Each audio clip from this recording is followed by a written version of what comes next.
So the first step is to examine yourself in the shower. And this is the time when your body is more relaxed, your skin is more elastic, and you're more likely to detect a lump than at other times, yeah?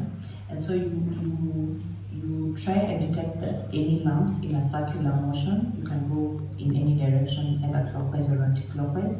And another thing that I forgot to mention is that as you're doing this, you need to be able not just to examine your breast, but to examine your armpit.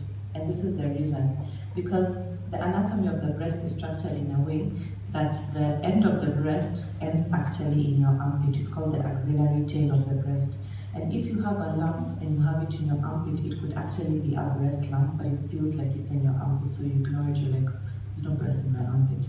But it's actually your breast tissue inside your armpit, okay? So, and you're going to make note of the changes that you see, and I'm going to go a little bit into detail about those changes. And then her prognosis is actually probably worse. Then the stage of the disease, remember I told you stage 1 to 4?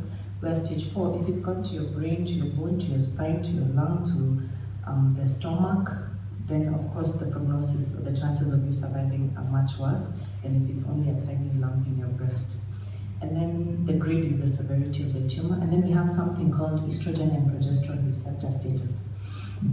Now this is the reason why the oral contraceptive pills are actually a risk factor for breast cancer.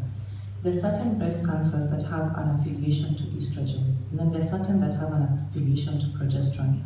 So when you get breast cancer, your doctor is going to see this breast cancer that you have, is it a cancer that's affiliated to estrogen, or is it something that prefers progesterone? Because that determines your treatment, but at the same time, it also determines your risk factor.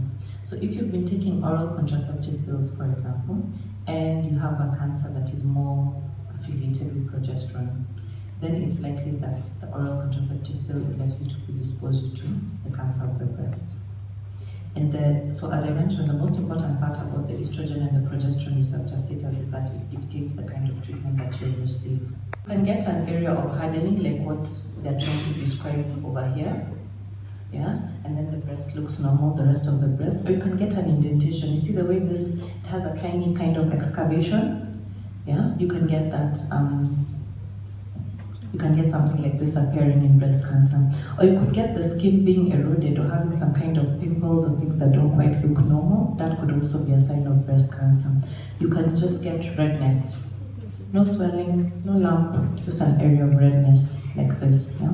Or you could have discharge, either blood or pus coming from the nipple. And then this is the dimpling that I was talking about. So you have little holes. You know the way an imported orange looks like? Yeah, so that's what dimpling looks like. Yeah, and then when it's combined with redness, it looks like an orange peel skin.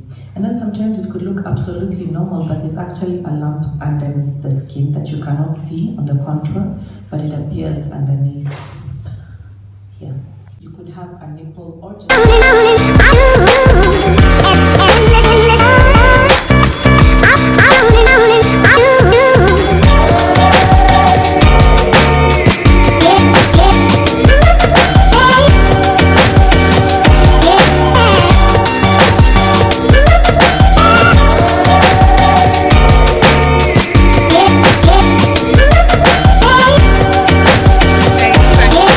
Grateful for today. I'm so grateful. YouTube channel. Look at this one.